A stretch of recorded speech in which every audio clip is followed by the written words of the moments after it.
দেখছেন আজকের চট্টগ্রাম। ৭ শতাধিক উদ্যোক্তার অংশগ্রহণে চট্টগ্রামে অনুষ্ঠিত হয়েছে নবীন উদ্যোক্তা সম্মেলন।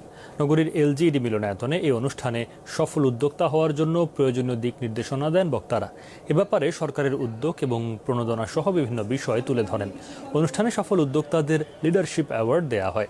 এ সময় southern university trust secretary Sarwar Jahan, জিএমআইটির চেয়ারম্যান কামরুল কায়েস, মির্জা ইমতিয়াজ শাওন সহ অনেকে উপস্থিত ছিলেন।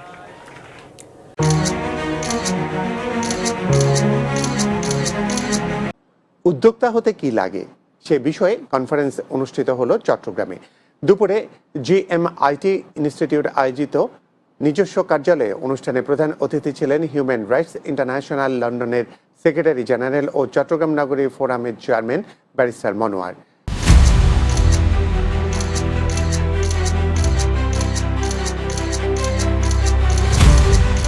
জিএমআইটি ইনস্টিটিউটের উদ্যোগে নবীন উদ্যোক্তা সম্মেলন ও লিডারশিপ অ্যাওয়ার্ড প্রোগ্রাম অনুষ্ঠিত হয়েছে চট্টগ্রামে। নগরীর জিএসসি কনভেনশন সেন্টারে এই সম্মেলনে প্রায় ৫,০০০ নবীন উদ্যোক্তা অংশ নেন। অনুষ্ঠানে বক্তারা বলেছেন, স্বনির্ভর বাংলাদেশ ও আধুনিক বাংলাদেশ গঠনে আইটি প্রশিক্ষণের বিকল্প নেই।